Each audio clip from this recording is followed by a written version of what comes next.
Nama saya Muhammad Akmal bin Adam. Panggil Ahmad pun boleh. Saya business owner untuk kedai burger namanya Profitability. Memang tak ada niat pun nak masuk dalam F&B sebenarnya.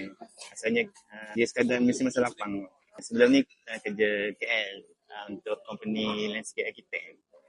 Tapi dia punya kos tak memadai gaji lah maksudnya. Dengan cousin awalnya plan nak buat burger. So kita orang saja try buat. Kalau target market sekarang lokal, lepas tu bekerja company staff atau macam Petronas. For our group project, we needed to find a local food business that has been running successfully for more than 5 years. We choose Perfecto Patty Enterprise in Kerteh because it is a perfect example of real entrepreneurship. The owner, Abang Amal, started this business back in April 2018 as just a small roadside burger stall. Today, it has grown into a business cafe partnership that employs 17 local workers and pay full EPF and social benefits.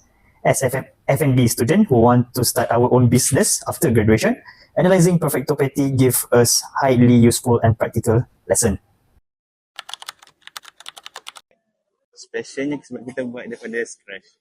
Fokus pada beef dengan lamb macam tu. Burger kita dia tak kompleks sangat pun. Dia just macam beef, cheeseburger, dia tak ada macam burger Hawaiian. Burger pelik-pelik lah. Kalau contoh burger orang lain, kebanyakannya dia orang, contoh daging tu kebanyakan dia orang yang dia campur rempah, campur banyak bahan lah. So dia akan kurang rasa daging. Macam saya punya tak ada rempah pun lah. Cuma just black pepper, garam. Saya lagi suka kafe yang dia ada outdoor. Kalau outdoor dia macam nak sembang apa dia bebas. Kalau indoor bila sembang kuat sikit dia akan bergema. Jadi tak selesa sikit lah.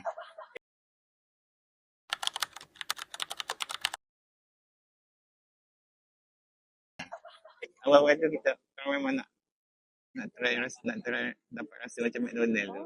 Kita study kat McDonald dia letak pickle ke mustard ke. Tapi kita orang ubah sikit lah. Contoh macam dia orang pakai kecap tomato kan. Kita pakai cheese sauce bagi kena tetap. Contoh macam ayam JCB, kita orang try buat untuk rasa dapat macam JCB tu. Tapi kalau boleh dia nak rasa tu better lagi McD lah. Macam McD daging dia contoh 70 gram. Kita buat 120 gram. Dulu ada, sekarang kurang sikit.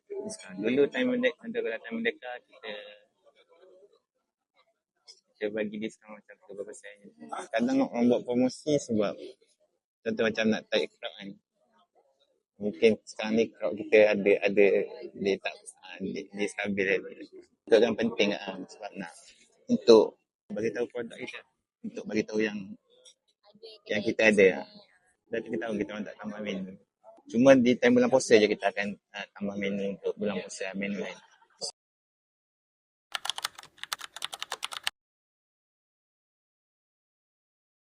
Cuma starting kalau nak buka tu, dia bukan sekadar contoh buka je, buat promosi. Dia kena starting dengan apa. Contoh macam saya buat kedai ramen, dia nak macam mana nak attract orang, bukan dengan promosi. Contoh buat promosi stick RM2 pun kalau orang tak tahu tak datang lah.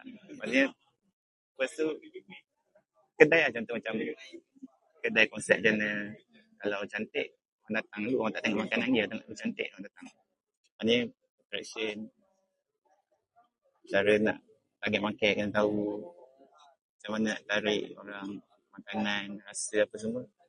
Sekali barulah fikir pasal sale, baru sale tu lah sekali. Kalau semua tu okey, saya tak akan datang sendiri kan. Dia tak payah nak susah. Macam tu. Tapi kena percayalah usaha lebih dapat lebih.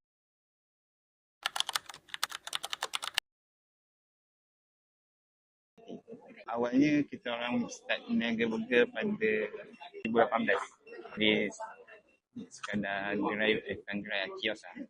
Kios biasa. Kat area sini tak?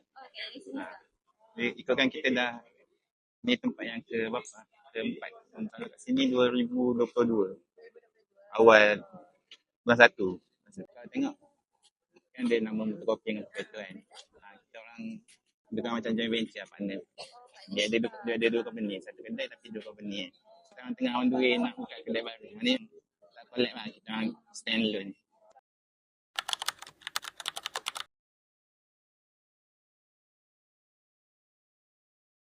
After looking at their business operations, we broke down our SWOT analysis into two parts. First, their biggest strength is the high-quality, fresh 120-gram homemade beef patties made daily, which helps them compete with huge global brands. They also have a very relaxing, nature-themed outdoor eating environment that customers love. However, for their weakness, they currently face a small kitchen space and they do not have enough storage room to handle larger volumes. Moving on to the external factors of our SWOT analysis, Perfecto Patty has a great opportunity to expand because they are already planning to open their very own independent standalone cafe soon to fix their space issues. On the other hand, their biggest threat is the constant rising cost of raw materials in the market, which can force them to change prices or affect how much customers spend. Looking at their current performance, Perfecto Patty is doing amazing financially, making an average of 5,000 ringgit daily and about 130,000 ringgit monthly. For our future prediction over the next 5 years, we expect the business will grow much bigger. Once they move into their own standalone shop, their kitchen crowdedness and space problem will disappear. In 5 years, we see Perfecto Patty becoming a model cafe for artists to follow, and even a main supplier that sells fresh frozen patties to other local cafes.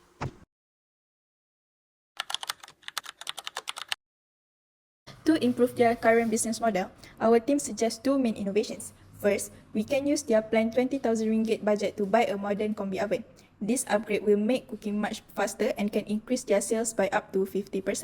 Second, we suggest they use a digital QR code ordering system. Since they have 17 staff members, this technology will help them handle orders smoothly, reduce waiting times, and keep their customer service top-notch.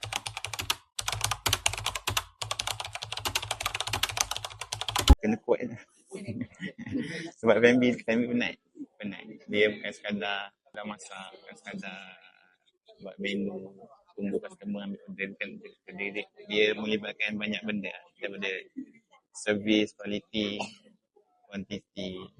Tapi awal-awal nak buka tu dia kena jujur lah dalam masakan, servis, tapi kena jujur dan percaya pada usaha lah.